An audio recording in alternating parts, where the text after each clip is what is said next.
This is Dallas, November 1963. Your old men shall dream dreams. Your young men shall see visions, the Bible tells us. And where there is no vision, the people perish. This is a very dangerous and uncertain world.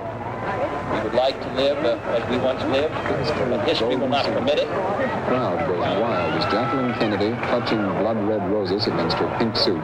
President Kennedy flew to Texas, as you know, only yesterday in what was to be a two-day tour with major And I said to the President, God bless you. Well, we had not made the turn when I said, Mr. President, you can't say Dallas doesn't love you, and we turned.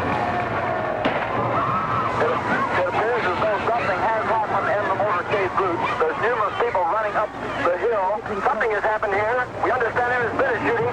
The presidential car coming up now. We know it's the presidential car. You can see Mrs. Kennedy's pink suit. There's a Secret Service man, spread eagle, over the top of the car. The shot rang out and he slumped down in the seat, and his wife reached up toward him. President Kennedy has been given a blood transfusion at Parkland Hospital here in Dallas in an effort to save him. Just a moment, we have a bulletin coming in. We now switch you directly to Parkland Hospital. The President of the United States is dead. President Kennedy has been assassinated. It's official now. The President is dead. As of just a few moments ago, the President of the United States is dead.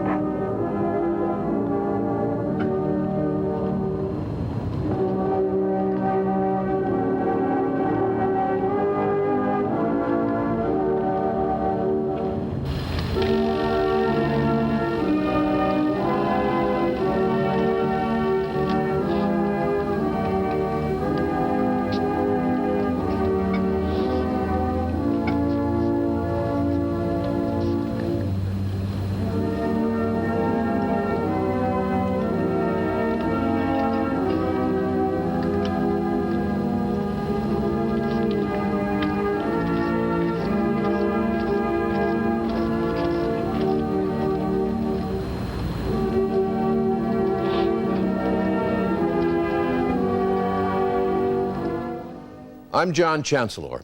These images are seared in the memory of every American old enough to remember that day.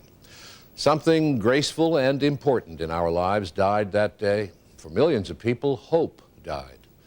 We knew the country, this great country, would go on, but we also knew it would never again be quite the same.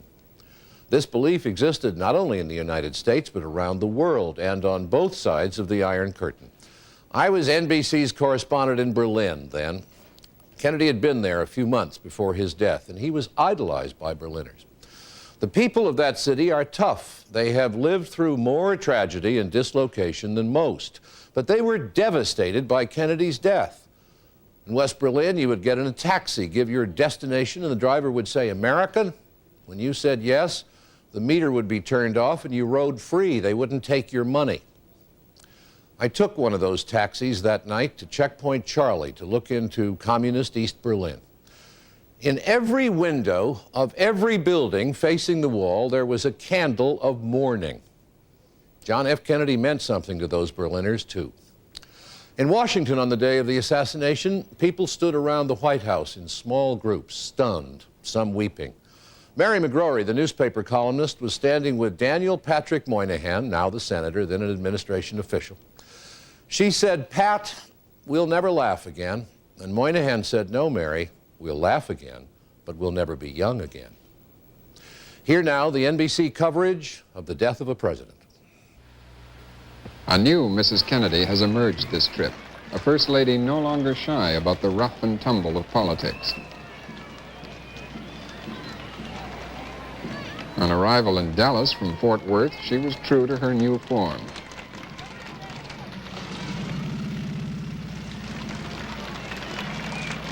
She plunged ahead of the president into the ecstatic crowds. Some of them caught her glove, mauled her sleeve, even grabbed one of the roses off its stem.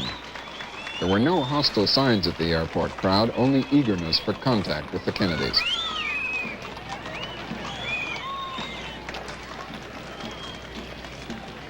Then into the open limousine for the motorcade through Dallas.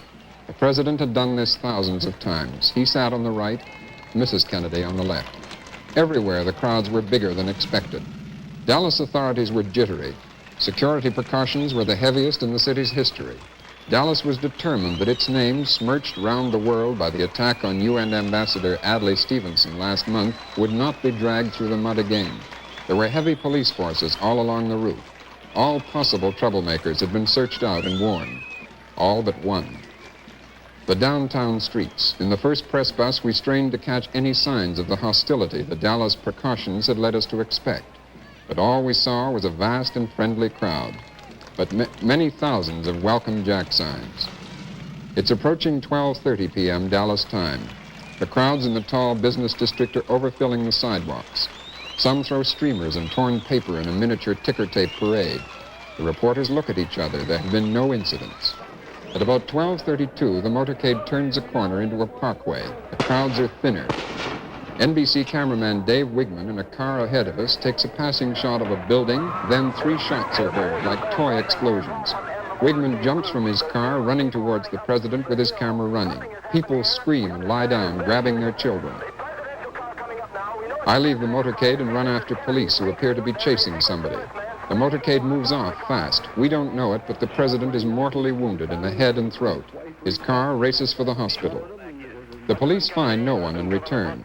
Looking for a phone, I go into an office. It's on the ground floor of this building, the Texas School Book Depository. It is not more than 4 minutes after the shooting. Minutes after a man on the 5th floor of the same building has abandoned a high-powered rifle and fled. Waves of police move in.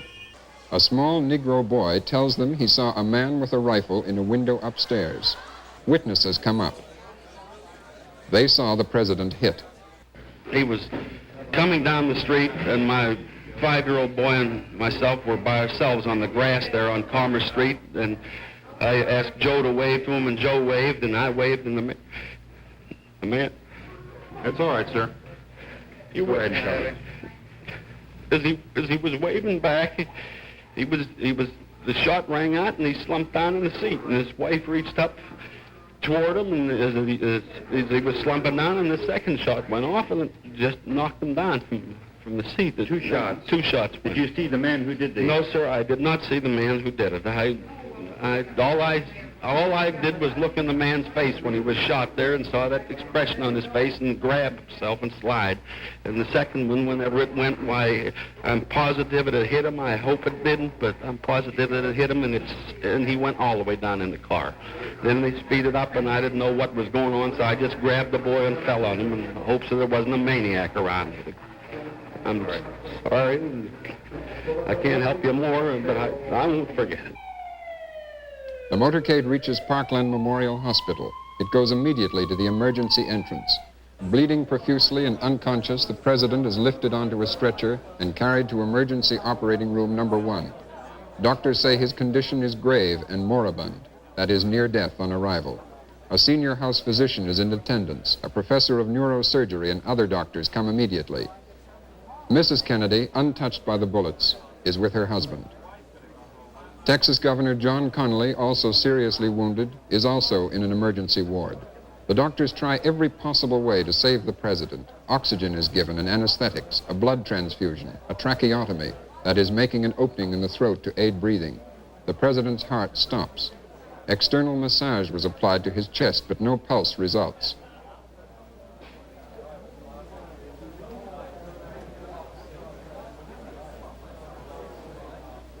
A priest is called to administer the last rites of the Roman Catholic Church.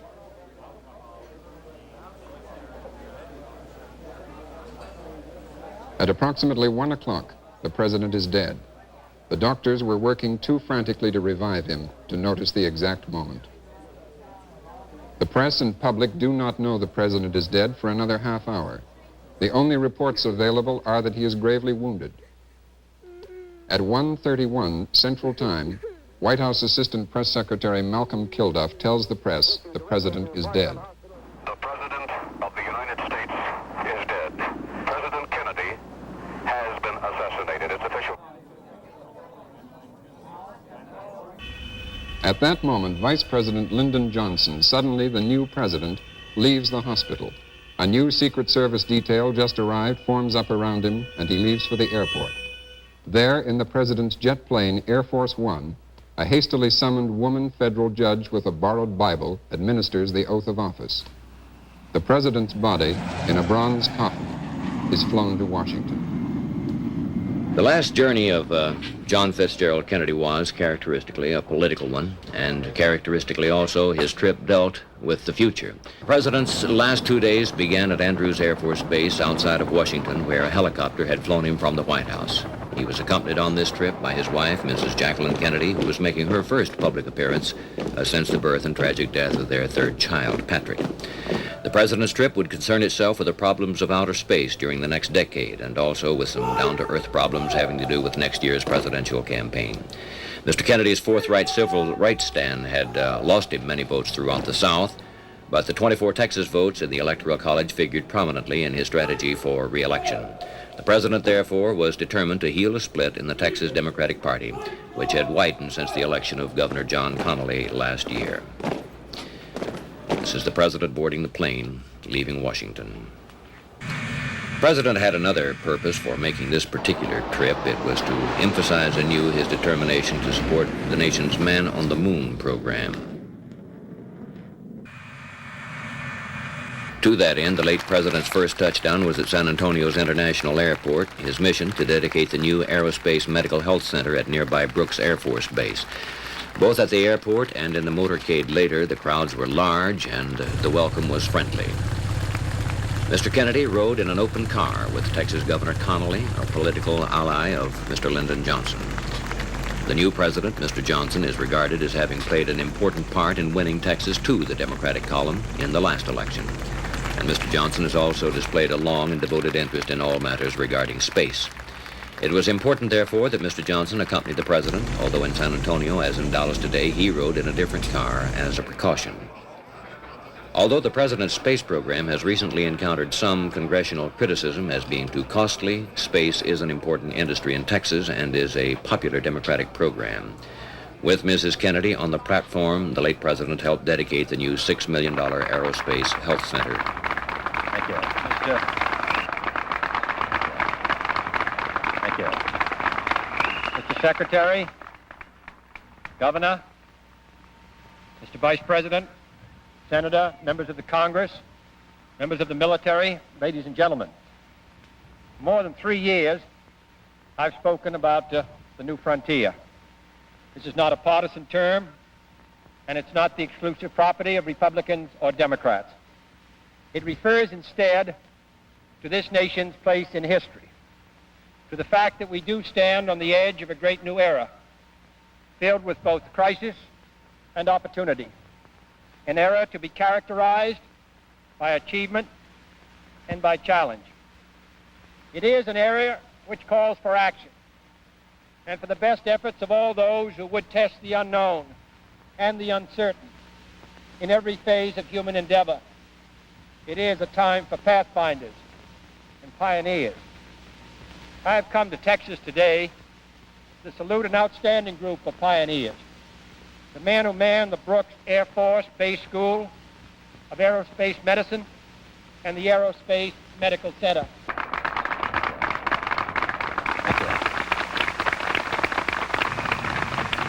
His plane continued on schedule to Houston, where his most important speech of the 2-day trip was to take place. John Kennedy arrived and was greeted by large crowds of enthusiastic supporters.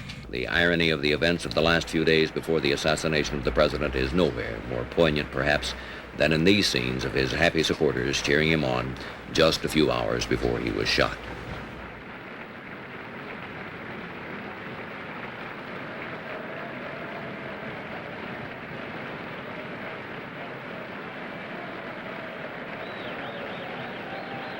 It was, in fact, with just this end in mind, to gain enthusiastic support for next year's election campaign, that Mr. Kennedy undertook his trip that proved fatal. It also sought to heal a split in the Texas Democratic Party by gaining a compromise between the warring factions in order to achieve a unified effort to carry Texas for the Democrats in 1964. But his political maneuvers have been rendered futile, struck down by the fusillade which has taken the life of Mr. Kennedy and critically wounded the governor. Mr. Johnson is now president, and the consequences for 1964 of today's tragedy are still too obscure to comprehend, if even to be contemplated. But last night in Houston, John Kennedy's thoughts were taken up with his political future and this nation's future. Mr. Kennedy spoke about the place that Texas and the United States will take in the space effort of the next decade. He referred specifically to the firing of the giant Saturn booster that is scheduled to take place next month, and he also referred to the race to the moon, a project which has occupied an important place in his presidential program.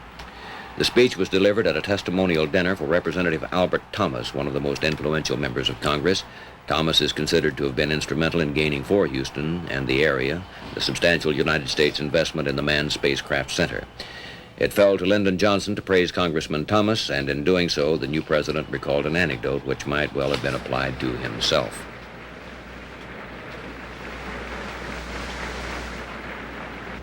Here we see the dignitaries gathering, President Kennedy shaking hands. We just saw Mrs. Kennedy a few moments ago. Flashbulbs, always.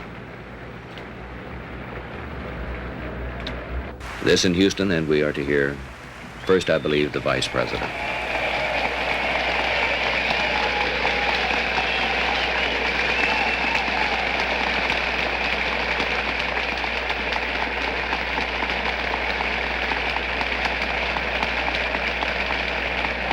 Congressman Thomas,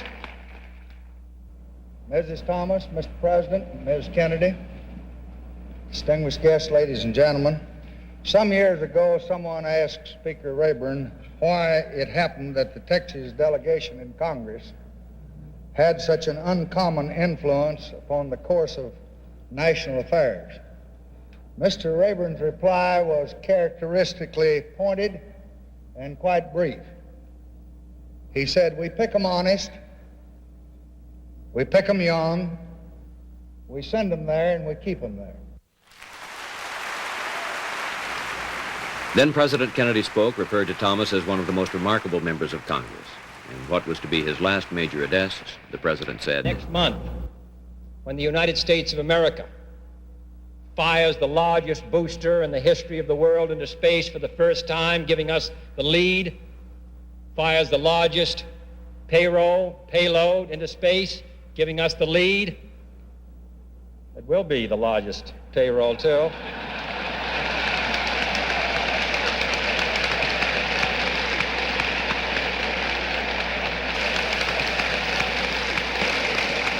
Who should know that better than Houston? In 1990, your sons, daughters, grandsons, and grandchildren will be applying to the colleges of this state in a number 3 times what they do today.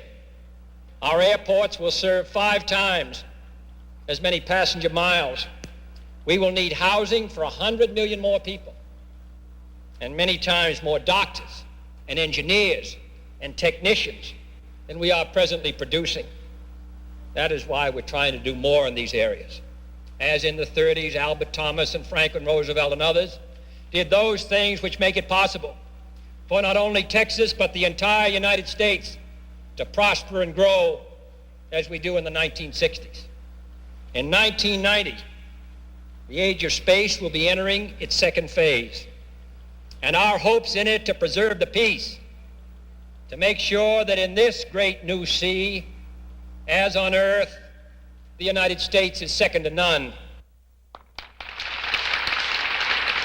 The president was a family man, and his wife was among his most valuable political assets. The Kennedys were married while he was still a senator, but Mrs. Kennedy never really got accustomed to traveling the political circuit. It was therefore a little unusual that she went with him on this 2-day swing through Texas. This morning, when they arrived in Dallas, the people there got a glimpse of the president as a family man. Here is a report from Robert McNeil at station WBAP, Fort Worth. The president began the day by playing with much enjoyment the role of the husband of Mrs. Jacqueline Kennedy. The first act of the day was a short walk in the rain to a crowd across from the hotel, a spirited speech, and a reference to his wife that delighted the people and set a gay tone for the whole morning. I appreciate your being here this morning. Mrs. Kennedy is organizing yourself. Takes longer. But because she looks better than we do.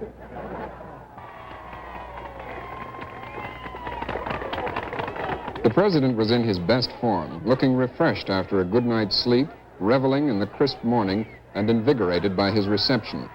There was more cheering and handshaking inside the hotel, where the president attended a Chamber of Commerce breakfast. But as all the people on the platform were introduced, there were more and more whispers of "Where is Jackie?" Mrs. Kennedy, in fact, was waiting outside the room for a cue to enter. It was she many came to see, and finally they did.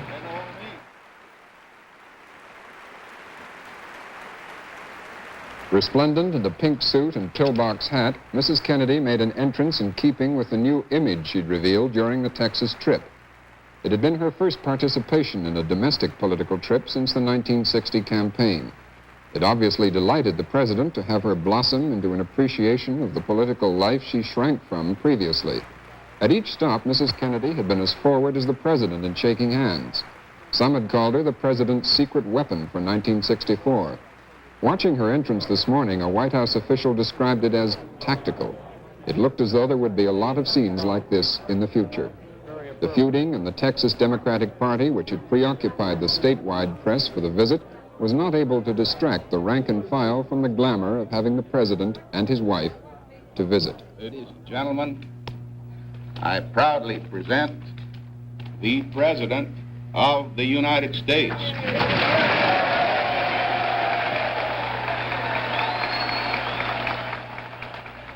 It was the kind of occasion John Kennedy had delighted in before, and his mind went back to a day as sunny and brilliant as this one in Texas, a day in Paris 2.5 years ago, when the freshness of this American couple took the French by storm.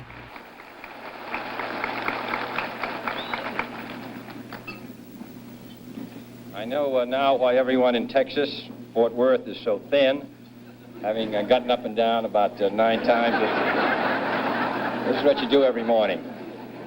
Mr. Buck, Mr. Vice President, Governor Conley, Senator Yarborough, Jim Wright, members of the congressional delegation, Mr. Speaker, Mr. Attorney General, ladies and gentlemen. 2 years ago, I said that, introduced myself in Paris by saying that I was the man who had accompanied Mrs. Kennedy to Paris. I'm getting that same sensation as I travel around Texas.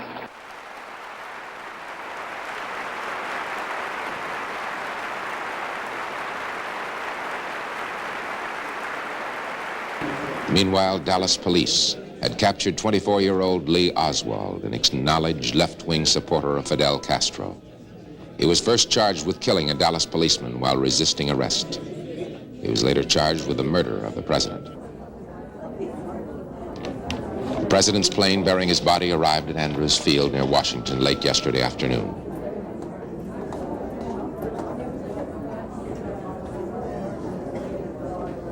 Mrs. Kennedy accompanied the casket to Bethesda Naval Hospital.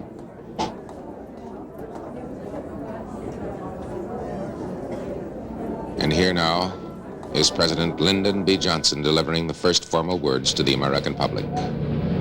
This is a sad time for all people. We have suffered a loss that cannot be weighed. For me, it is a deep personal tragedy. I know that the world shares the sorrow that Mrs. Kennedy and her family bear. I will do my best. That is all I can do. I ask for your help and God's. About all that could happen on one day has. For some final reflection on one of the more horrible days in American history, you find there is a great deal that could be said about the political and other changes we can look forward to now, but I think it would be bad taste to go into that now, and I won't. It has all been shocking, but perhaps one element in the shock was the speed. By the Washington clock, at a little after 1 o'clock this afternoon, President Kennedy was about as alive as any human being ever gets. Young, strong, vigorous, looking forward to, no doubt, 5 more years, he hoped, of leadership in this country and of the Western world. His wife, young, beautiful, looking very happy, was beside him and seeming to be having a wonderful time and leaning across the back seat of the car to say to him, "You can't say Dallas hasn't been friendly to you." And that was a little after 1 o'clock. 5 hours later, at 6 o'clock, Mr. Kennedy had been murdered. Lyndon Johnson was President of the United States. Mrs. Kennedy was a widow, a brave and composed one that nobody could fail to admire. All of them were back in Washington, returning in the same airplane that took them to Texas to an incredible tragedy. And the sheer speed of it was just too fast for the senses. Roosevelt, dead of a stroke, came back here from Warm Springs, Georgia, in a train, the sides of it draped in black crepe. It steamed majestically across the southern landscape toward Washington, taking a little time about it and giving everybody a time to think a bit about what had happened. But not today. There is seldom any time to think anymore, and today there was none. In about 4 hours, we had gone from President Kennedy in Dallas alive to back in Washington dead, and a new president in his place. There is no more news here tonight, and really no more to say, except that what has happened today has been just too much, too ugly, and too fast. Frank?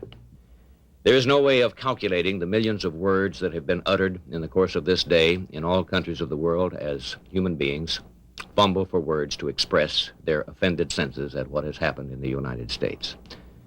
I seriously doubt that any words uttered by anyone anywhere have succeeded in expressing what you feel yourself. I would suppose that the answer for that is only to be found in the hearts of each of us. The president's body was brought last night from Bethesda Naval Hospital, seen here in Bethesda, Maryland. Brought from there to the White House in a Navy ambulance, Mrs. Kennedy along with it.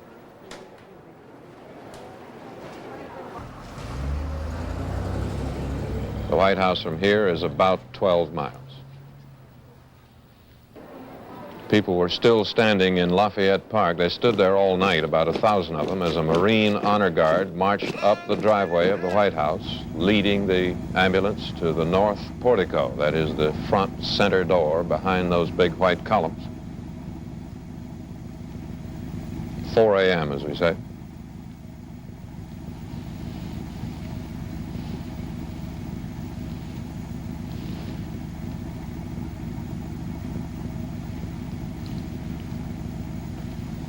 Mrs. Kennedy had not left her husband since early morning yesterday in Dallas, Texas, through the shooting, the trip back here, the Navy hospital, and now finally back to the White House for the last time.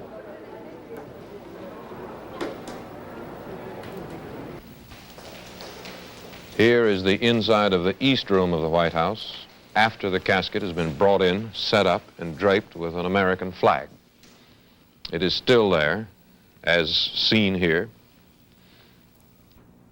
under constant guard, honor guard, by men from the Army, the Navy, the Marines, and the Air Force.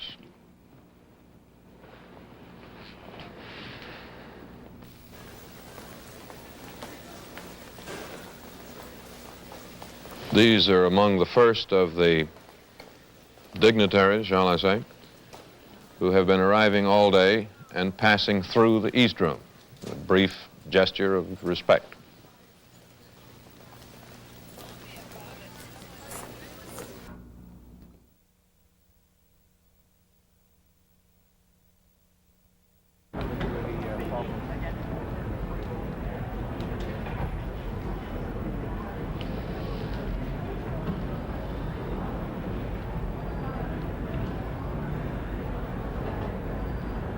That's the Chief of Protocol of the U.S. government, Angier Biddle-Duke, greeting the Chief Justice of the United States, Earl Warren. Senator Saltonstall of Massachusetts. Secretary of the Air Force, Eugene Zuckert. General Curtis LeMay of the Air Force.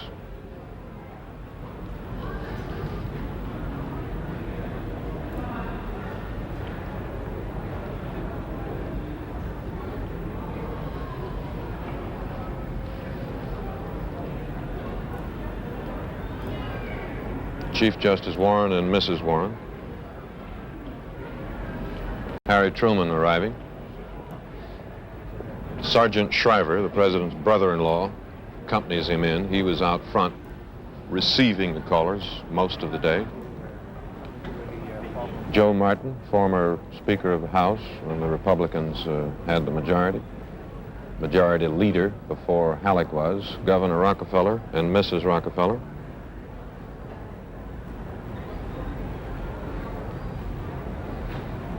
Here is some of what will happen tomorrow.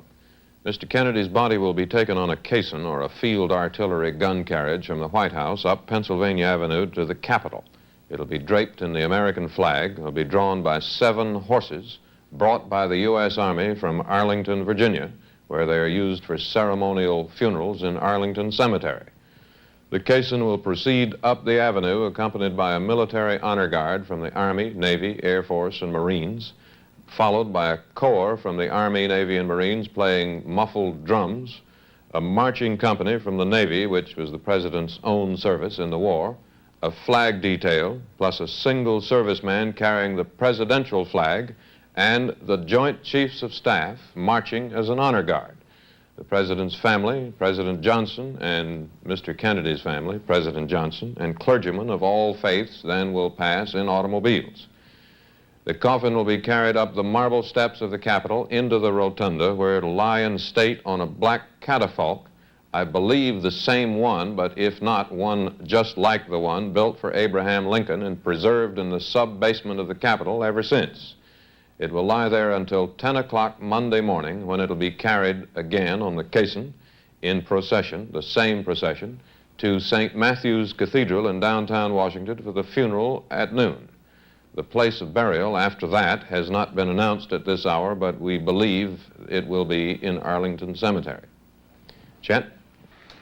It's a logical assumption that hatred, far left, far right, political, religious, economic, or paranoid, moved the person or persons who today committed this combined act of murder and national sabotage. There is in this country, and there has been for too long, an ominous and sickening popularity of hatred. The body of the president lying at this moment in Washington is the thundering testimonial of what hatred comes to and the revolting excesses it perpetrates. Hatred is self-generating, contagious. It feeds upon itself and explodes into violence. It is no inexplicable phenomenon that there are pockets of hatred in our country, areas and communities where the disease is permitted or encouraged or given status by those who can and do influence others. You and I have heard in recent months someone say, those Kennedys ought to be shot. A well-known national magazine recently carried an article saying Chief Justice Warren should be hanged. In its own defense, it said it was only joking, but the left has been equally bad. Tonight, it might be the hope and the resolve of all of us that we've heard the last of this kind of talk, jocular or serious, for the result is tragically the same. Former President Eisenhower has been among the world notables to give his reaction to the tragic loss of the American president. We'd like to bring you his statement at this time. I share the sense of shock and dismay that the entire nation must feel at the despicable act that took the life of the nation's president.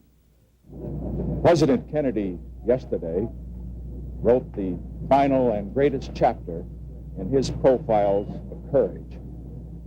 Today, millions of people throughout the world are trying to find words adequate to express their grief and their sympathy to his family. Mrs. Rockefeller and I join with all New Yorkers and every American in extending heartfelt sympathy to Mrs. Kennedy and the President's family.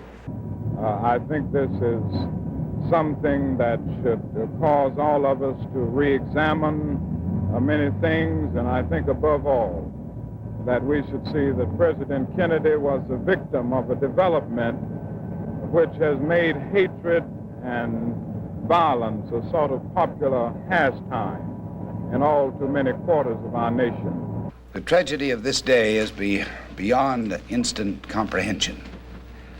All of us who knew him will bear the grief of his death to the day of ours.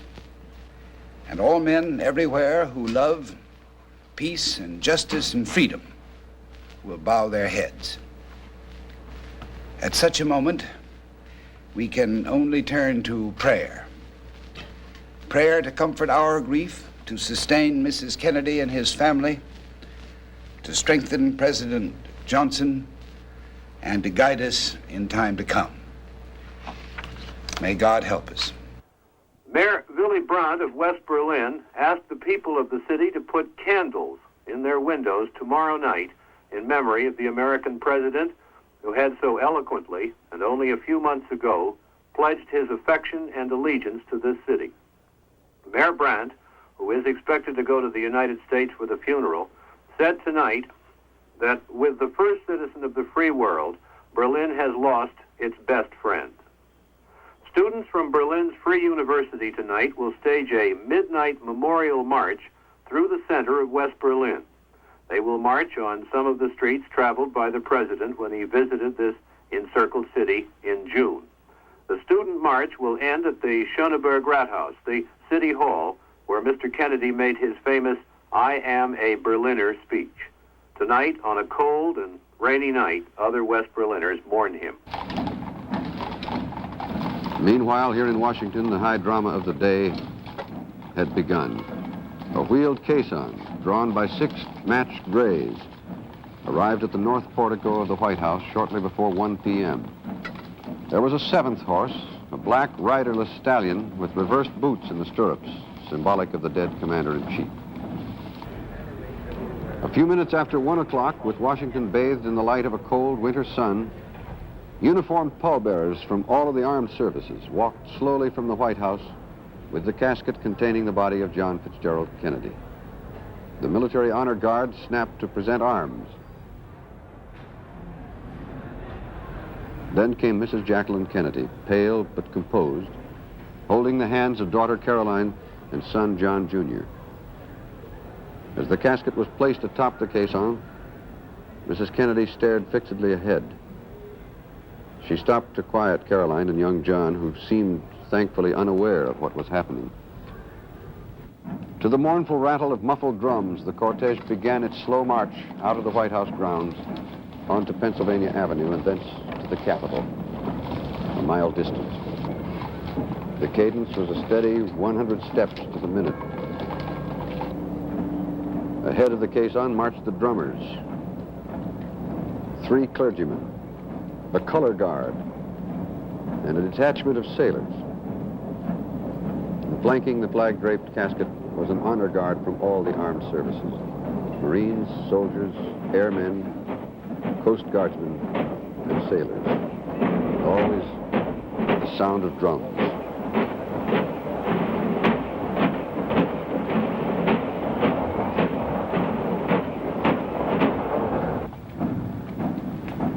Along Constitution Avenue to the Capitol Plaza, the cortege made its way through silent crowds 10 and 12 deep. Police estimated the throng at more than 300,000, many of whom had stood waiting for hours since before dawn. At the Capitol, as the Navy band played the Navy hymn, the casket was lifted from the caisson, carried into the rotunda, and placed on the Lincoln catafalque. Mrs. Kennedy, her face drawn and tired, but miraculously still composed, followed close behind and took her place among the mourners. She stood stiff and erect as the eulogies echoed through the chamber. President and Mrs. Johnson,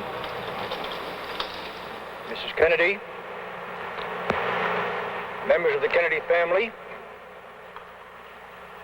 my fellow Americans, all. There was the sound of laughter, and in a moment, it was no more.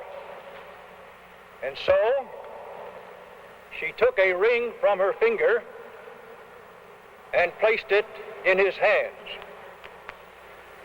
There was a wit in a man, neither young nor old, but a wit full of an old man's wisdom and a child's wisdom.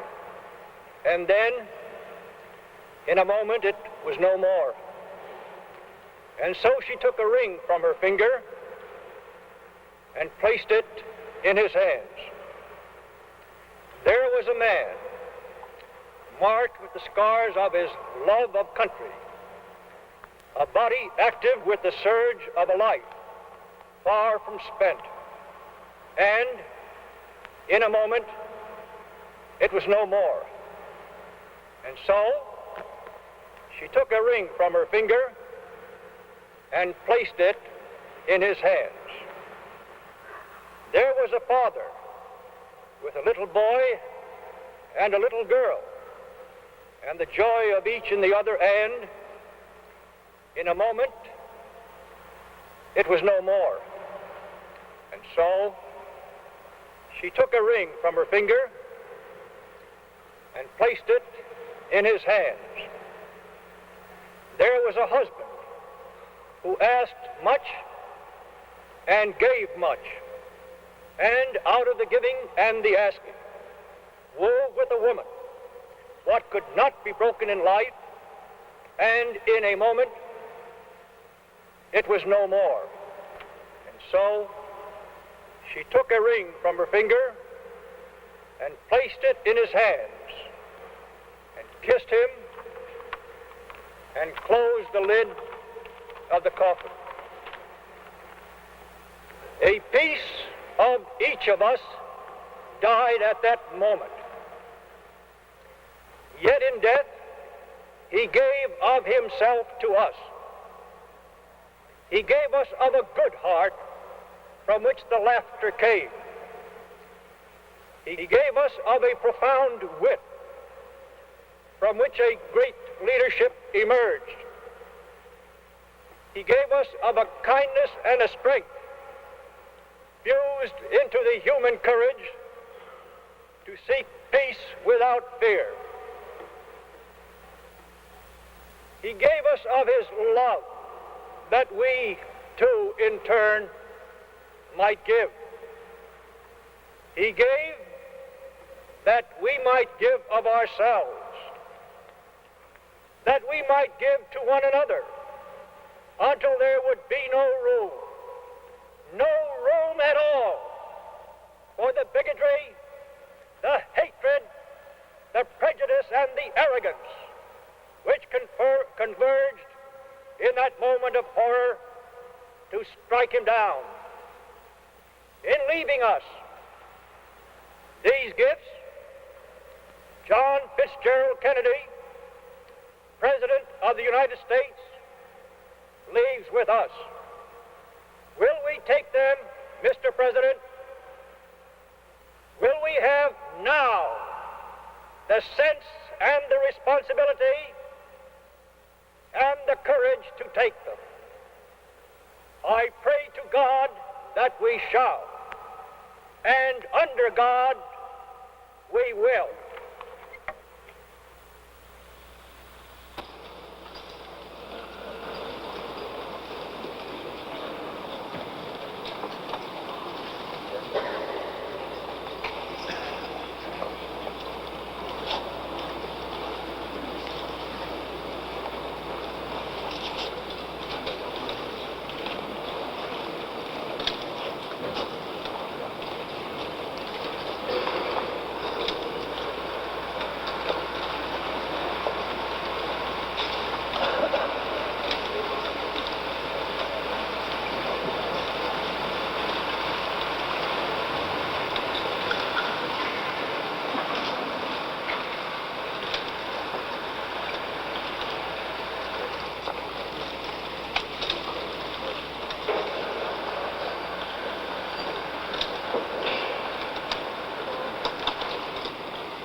And then the collective heart of the nation missed 1, 2, 3 beats as Mrs. Kennedy and Caroline walked slowly to the bier. They knelt, the two heads bowed as one.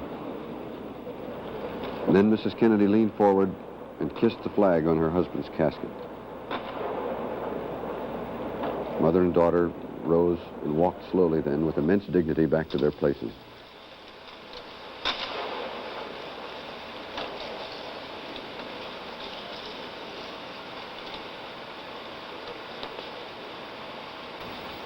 Even as this solemn ceremony was underway in Washington, a story of incredible dimensions was reaching a climax in Dallas, Texas.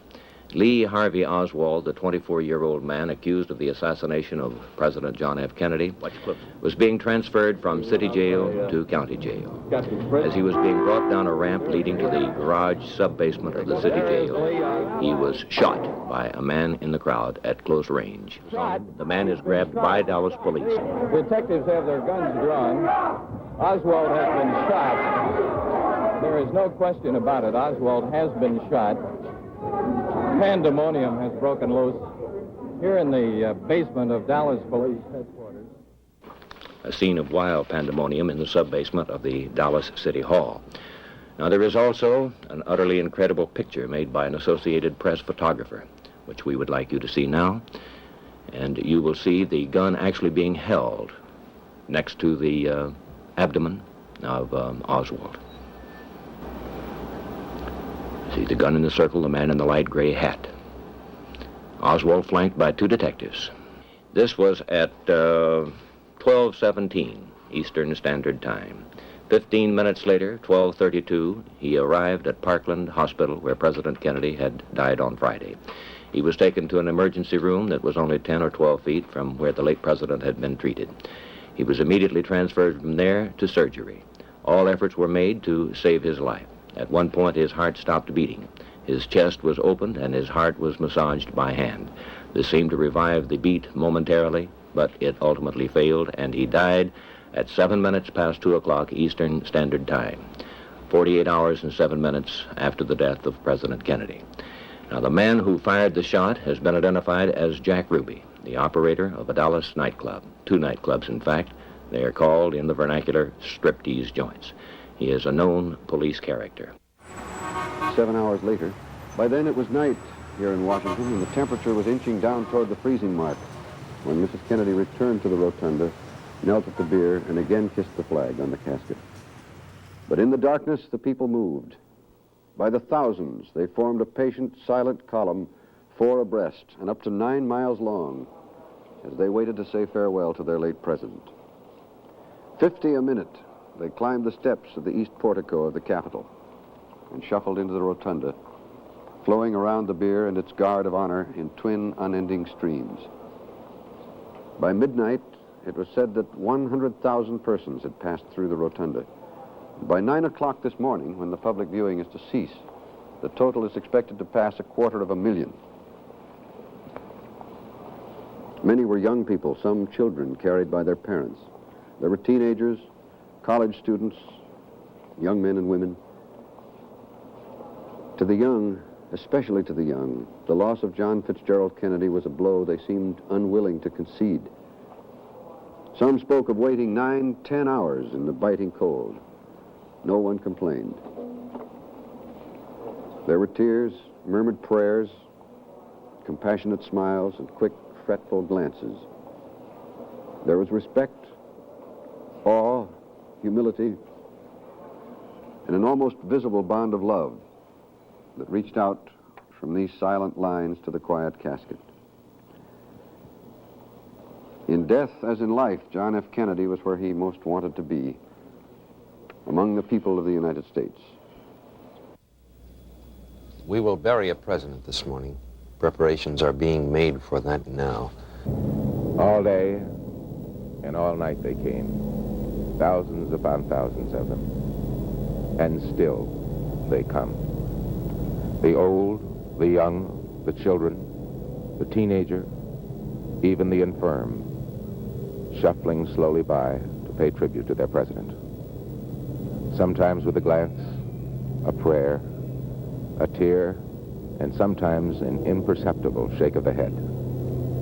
The line does not diminish, it grows, as if the whole world mourns this man, and it does. Throughout the morning we will be here to report to you from the rotunda. Now here is Frank Blair at St. Matthew's. This is St. Matthew's Cathedral in our nation's capital. In just a few hours, the funeral rites for the late John Fitzgerald Kennedy, 35th President of the United States, will be held in this building. The slain president's Boston pastor, Richard Cardinal Cushing, who gave a prayer at his inauguration, you may remember, will offer the Mass before an invited congregation of 1,200 persons. The church seats only 1,200 persons. And these 1,200 will include members of the Kennedy family, the cabinet, other presidential appointees, members of Congress, the federal judiciary, heads of state, diplomats, and close friends. This is Frank Blair at St. Matthew's Cathedral in Washington. In a little less than 3 hours from now, Mrs. John F. Kennedy will leave the White House with her brother-in-law, the Attorney General, Robert Kennedy, and they'll drive to the Capitol, where Mrs. Kennedy was twice yesterday, once to accompany the body of her husband, the late President John F. Kennedy, and then again in the evening, where she went to pay another call at the coffin of her husband, which now lies in the rotunda, which has been seen by thousands of persons who file past all through the night. As each American kept his own vigil this long weekend, one group of young men kept a very special vigil. These are the honor guards who have been guarding the casket of President Kennedy since he arrived at the East Wing of the White House. The men will continue to serve on the honor guard until the casket of President Kennedy leaves the rotunda. During the early hours of the morning, the number of people coming through at any given time was increased, about doubled. It's permitted all but about 10,000 of those who wanted to come by the casket to do so.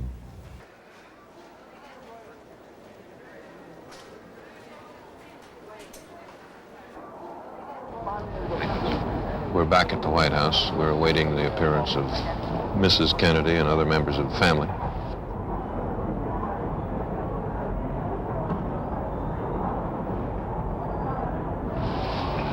There she is now.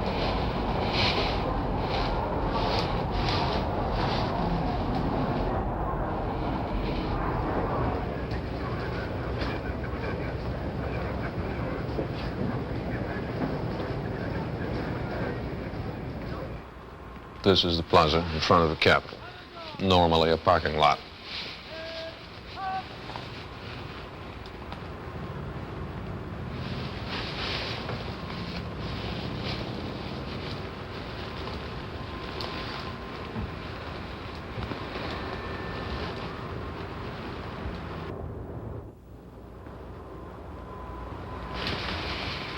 The stamina of this woman through these past 3 and 4 days has been indescribable. It certainly has touched the entire nation.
The hymn which was played as the casket was borne down the steps of the Capitol was, "O God of Loveliness."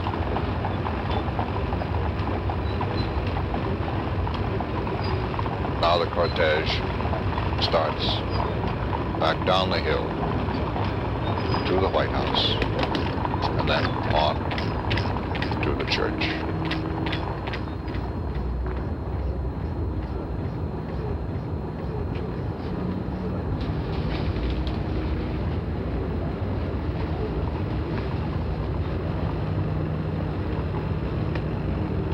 It was 2 years, 10 months, 5 days ago. We were here in Washington to broadcast a day of triumph in the life of John F. Kennedy's inauguration. A tremendous snowstorm had settled upon the city the night before. Inauguration day dawned brittle cold and blazing white. The mantle which the city wore on that day was somehow fitting. The government of the nation was new. The oldest president in the history of the nation was handing over the mantle to the youngest president.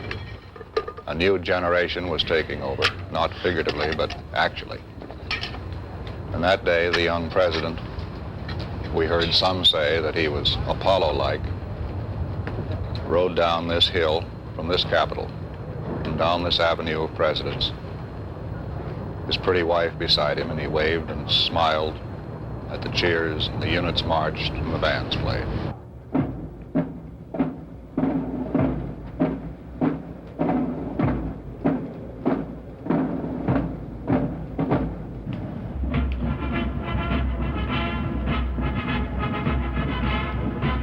That is the music of a Navy band passing 6th Street and Pennsylvania Avenue.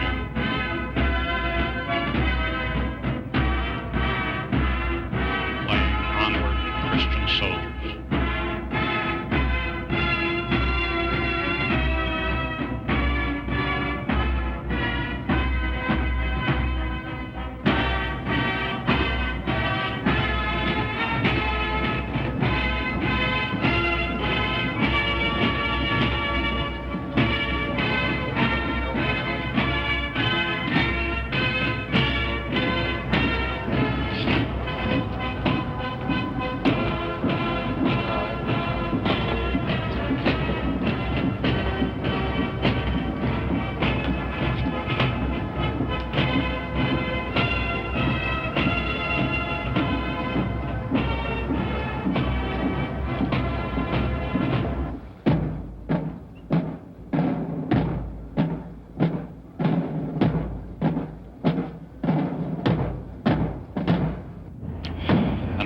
Cortege itself, 6 white horses, the 7th leading them.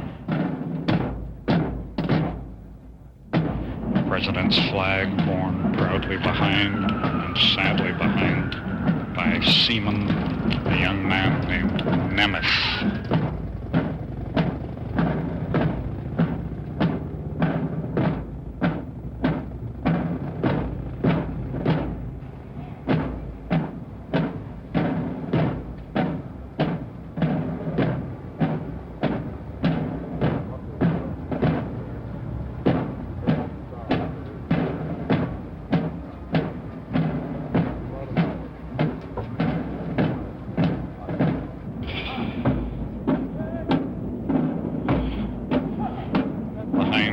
On, of course, and the seaman carrying the presidential flag, the riderless horse, Black Jack.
single flag behind the casement is the personal flag of the President of the United States, made of blue silk, fringed in gold, and embroidered on its face is the American eagle, holding an olive branch in one hand and the arrows of war, one claw, and the arrows of war in another.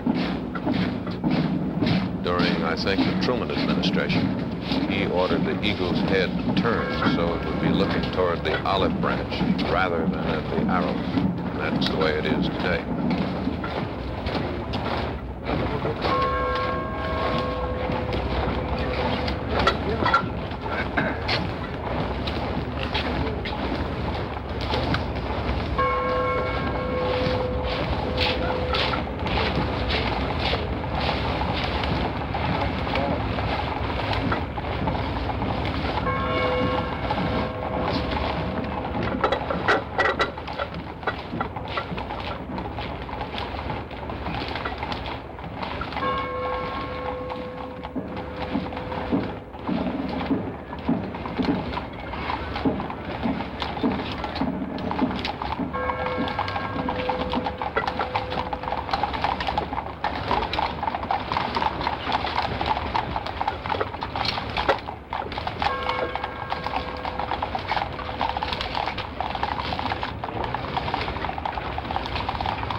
The late president's father, 75-year-old Joseph P. Kennedy, Sr., was taken on a drive of southern Cape Cod this morning so he might see the flags at half-mast in the resort area, which he and his family have known and loved for so many years.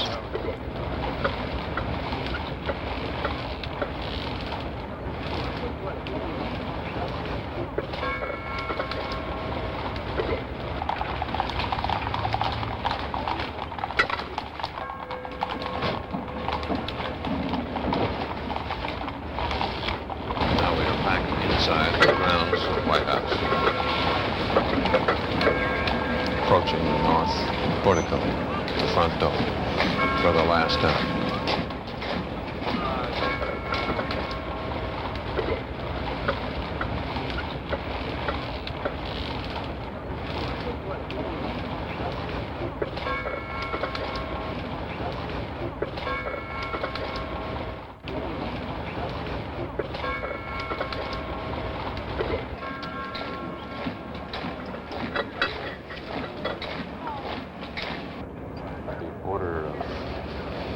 Procession to the cathedral is Mrs. Kennedy and the Attorney General, followed by President Lyndon Johnson, then the chiefs of state and of government, and foreign delegates to the funeral.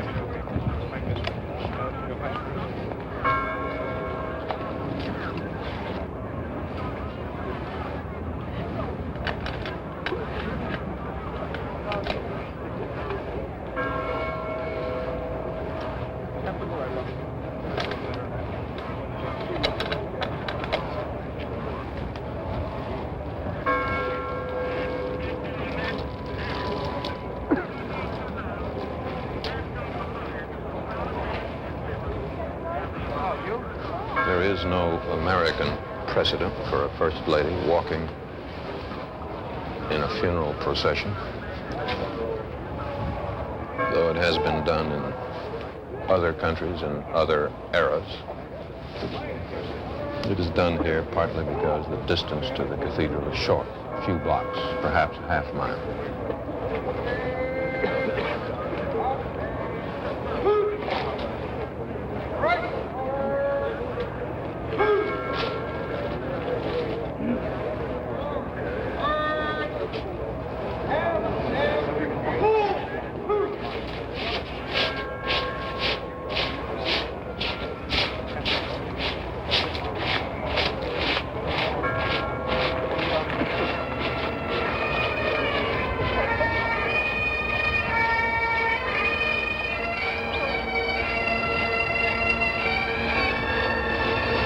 This presumably would be the pipes of the Irish detail.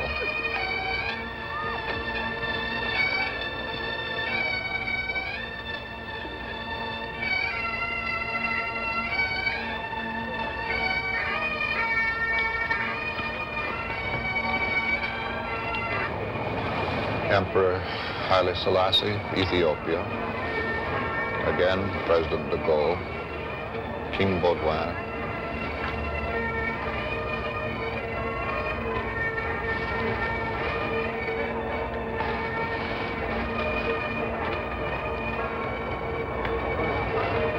Prince Philip, Great Britain.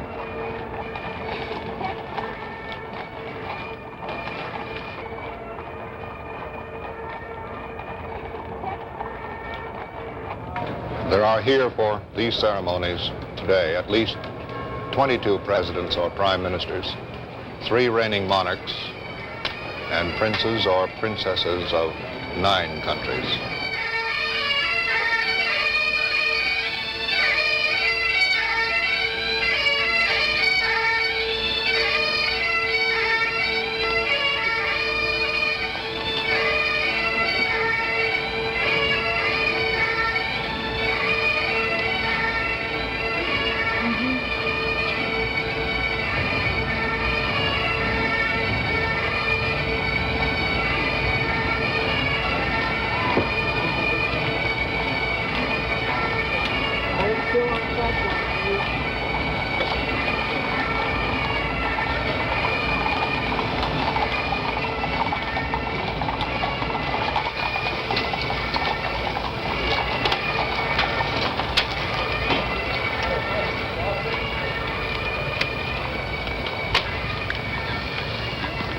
That is St. Matthew's Cathedral, the diocesan center for Washington. Mr. Kennedy and Mrs. Kennedy have worshiped here often in the past. It's the closest Catholic church to the White House, I believe. Admission to the funeral service is by ticket only because there are only a little more than 1,100 seats inside. Clearly not enough for all of the visitors, native and foreign, family, friends, and others who would like to come. So the only graceful way it could be done was to issue invitations and to send out cards to those who were invited. Black and gold hanging over the entrance to the church, the same colors displayed on the death of popes.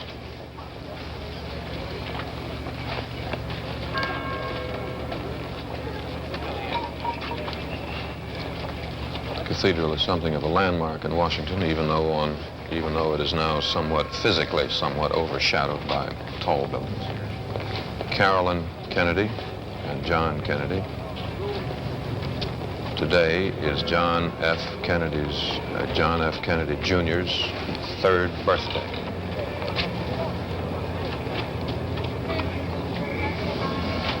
Cardinal Cushing, Richard Cardinal Cushing of Boston. And Archbishop Patrick O'Boyle.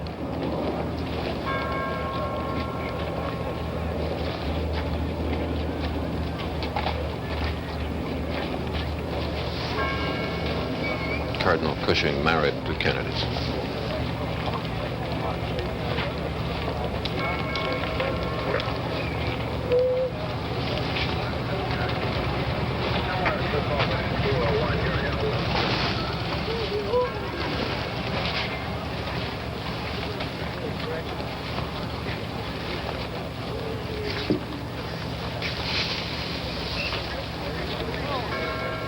Cardinal Cushing will celebrate, and I believe that is the correct word, the funeral mass. He is an old Kennedy family friend. The mass was set for noon, and it is precisely noon now.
It is to be a low mass rather than a high one, at the request of Mr. Kennedy's family.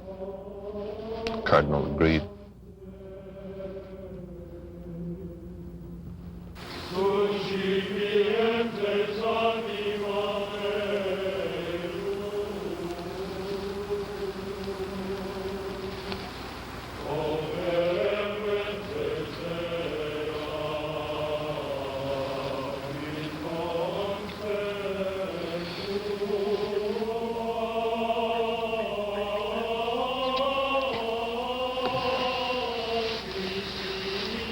During the Mass, Father Leonard Hurley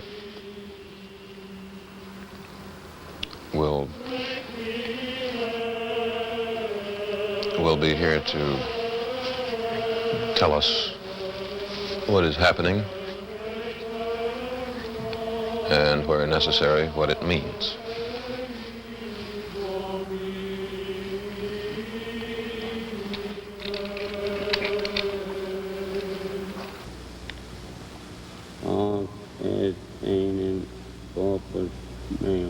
This is my body.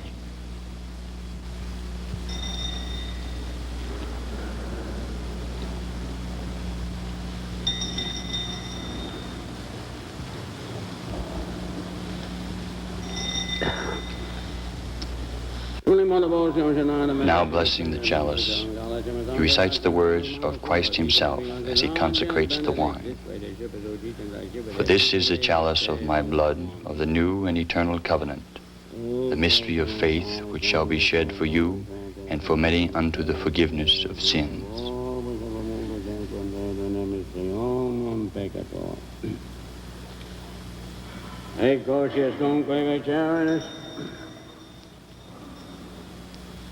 In me memoriam faciet.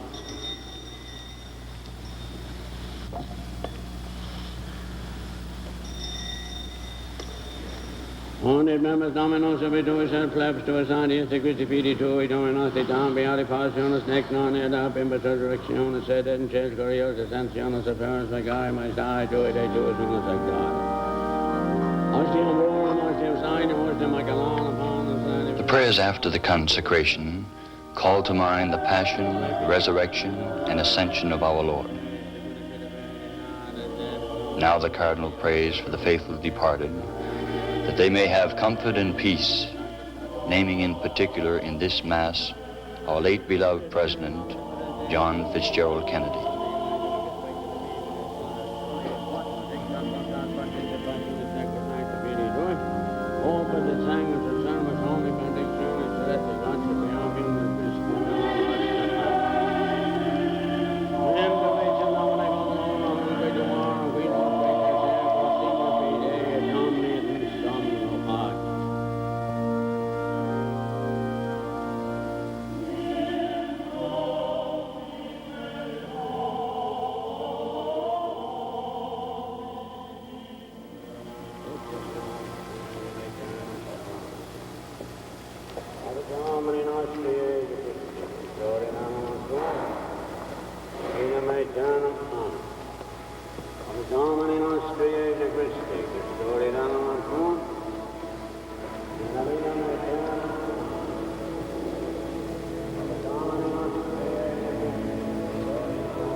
May the angels take you into paradise.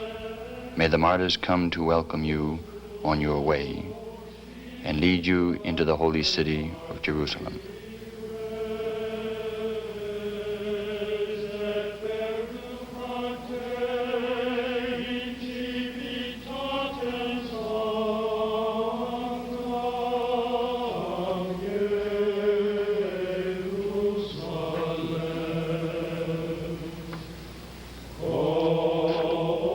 The Mass is the summit of Christian life, the source of its power, for in it, Christ gathers up his brothers and presents them to the Father as one with him, thus offering all honor and glory forever and ever. This Mass has been offered for John Fitzgerald Kennedy, the 35th President of the United States. May he rest in peace.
remains of John F. Kennedy are about to pass a memorial to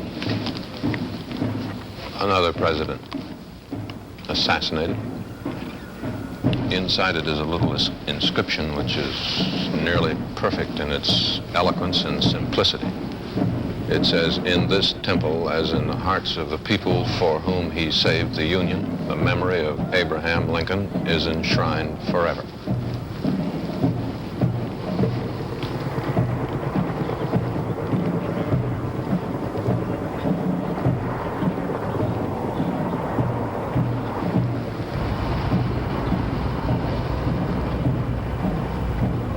Now the caisson is entering onto Memorial Bridge, flanked at this end by two gold-plated statues of horses given to the American people by the people of Italy after World War II.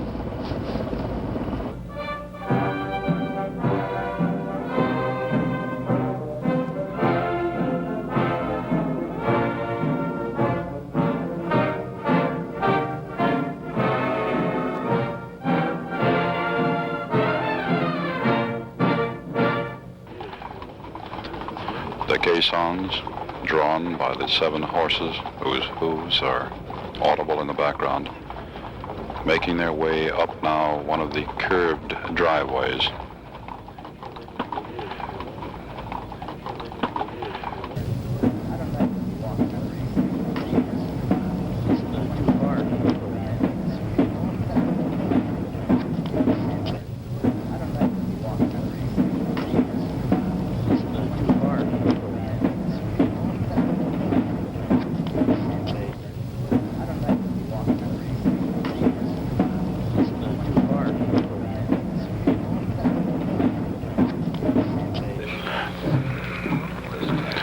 The military detail preceding the cortege.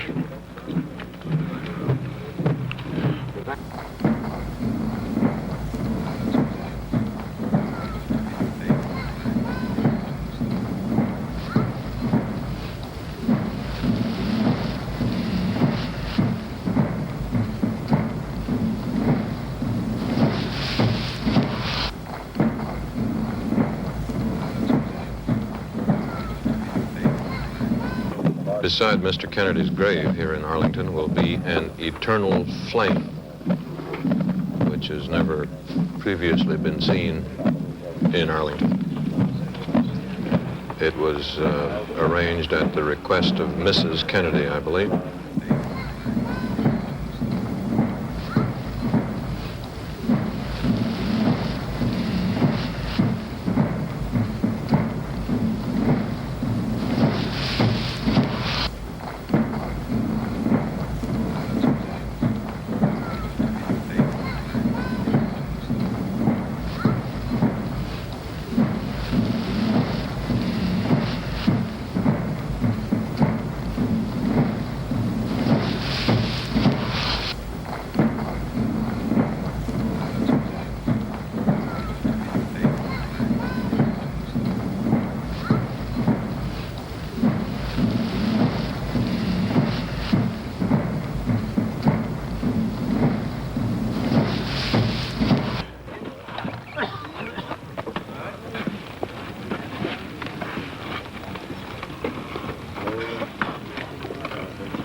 hushed sounds.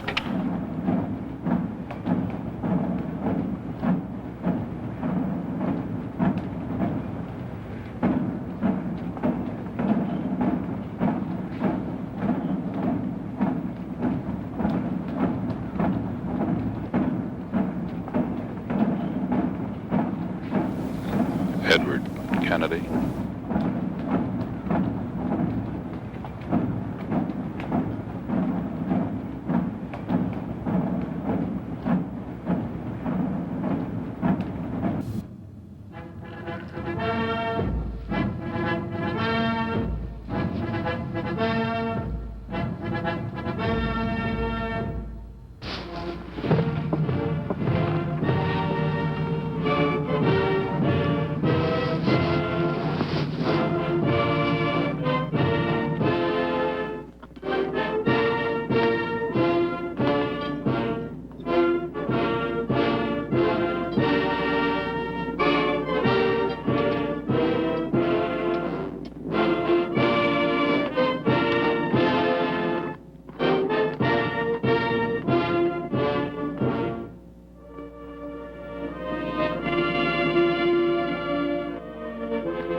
The national anthem,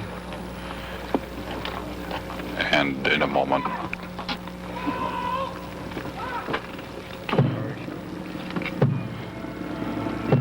the U.S. Air Force bagpipes.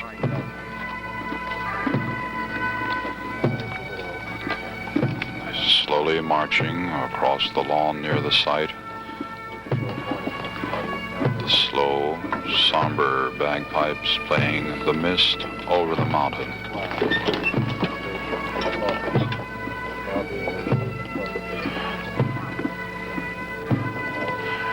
And the casket is being moved off the caisson as Mrs. Kennedy and Robert Kennedy watch from a nearby limousine.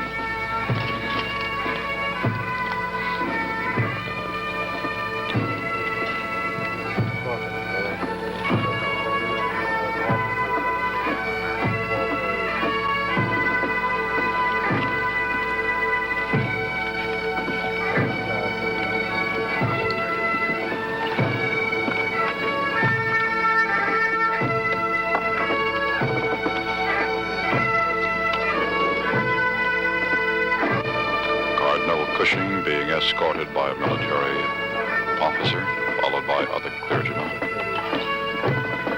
preceding the coffin.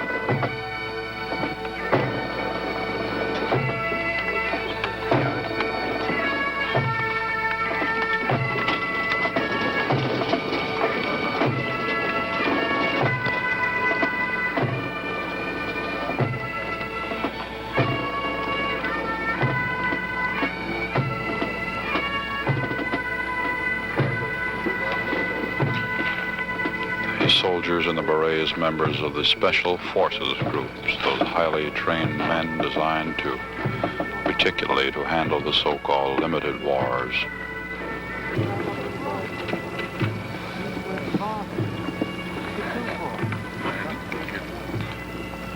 It was just a couple of weeks ago, on Armistice Day, that the President was here to pay tribute to the unknown soldiers and all the dead of the wars, the tombs of the unknown soldiers, not too distant from this spot.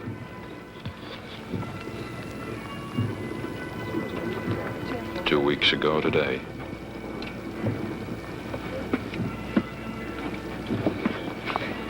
And the Irish Guard in a salute.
This scene goes on as the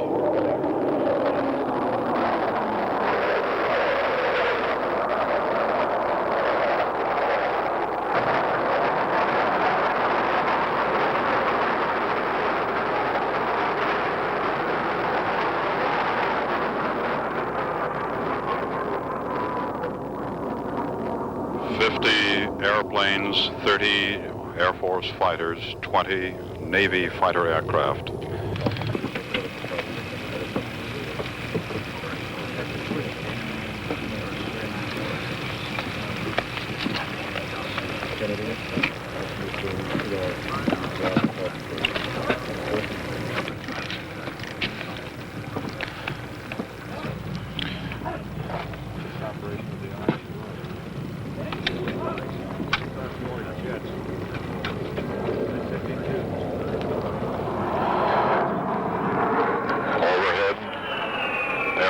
One, the presidential aircraft.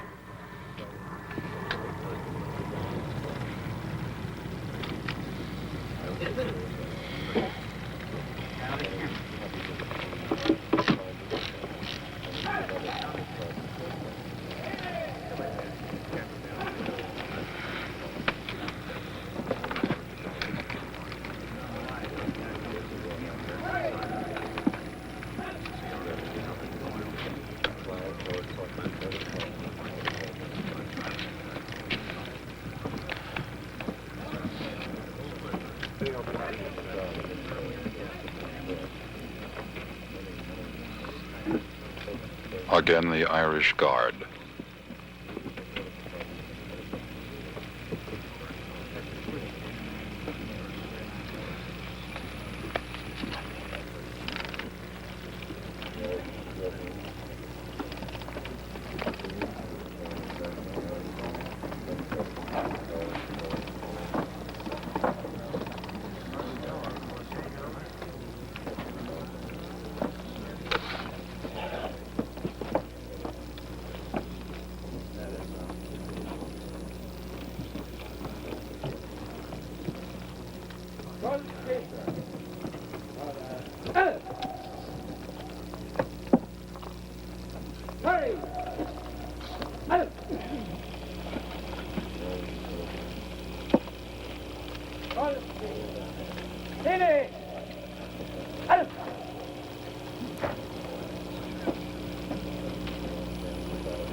French President de Gaulle being ushered to a position near the grave. Next to him, the Emperor Haile Selassie of Ethiopia.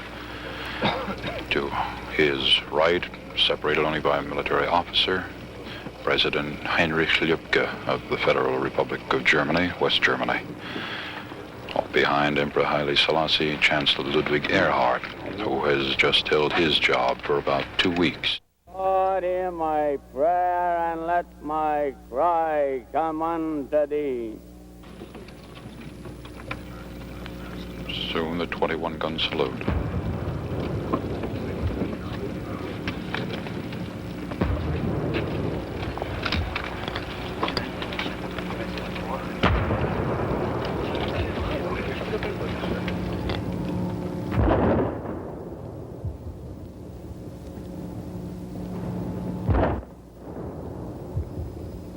De Gaulle, Emperor Haile Selassie.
trumpets in the name of the Lord who made heaven and earth. The Lord be with you and with your spirit. Let us pray. O God, by whose word all things are made holy, pour down thy blessing on this light which thou hast created, and grant that whoever giving thanks to thee uses it in accordance with thy law and thy will, may by calling upon thy holy name receive to thy aid, health the body, and protection of soul, and grace to follow in the way of the wonderful man whom we bury here today. In the name of the Father, and of the Son, and of the Holy Ghost. Amen.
And so,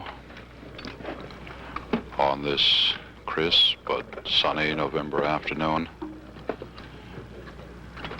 John F. Kennedy, the 35th President of the United States, is laid to rest on a gentle slope overlooking the city of Washington. As a free man, I take pride in the words, Ich bin ein Berliner.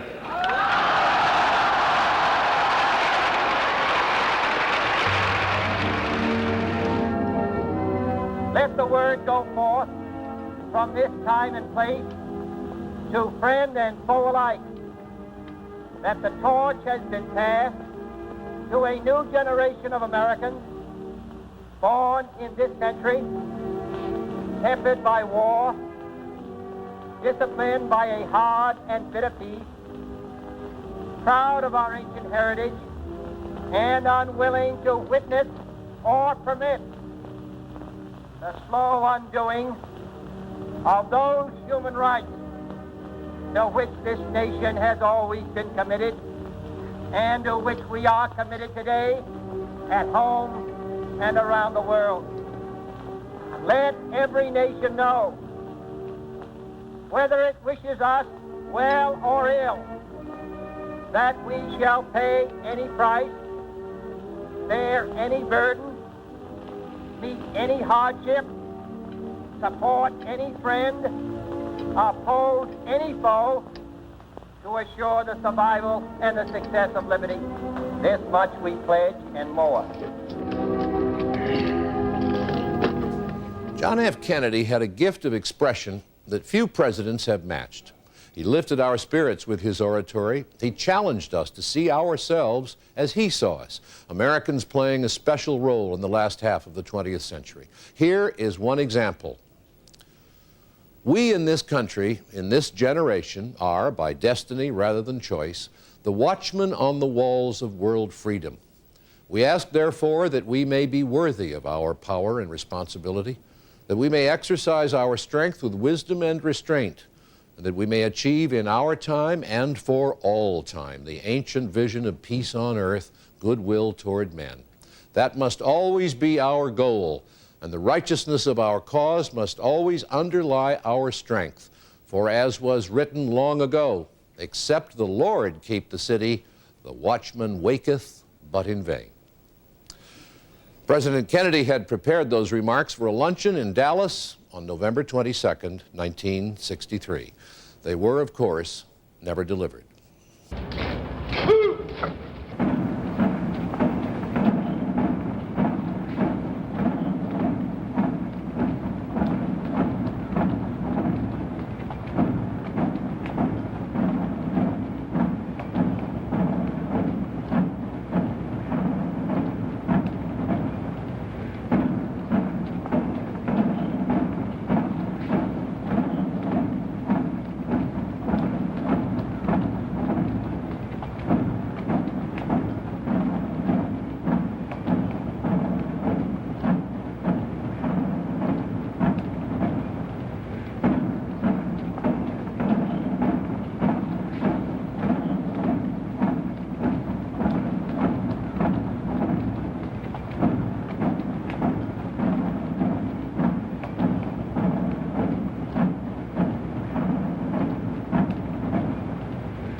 And so, my fellow Americans, ask not what your country can do for you, ask what you can do for your country.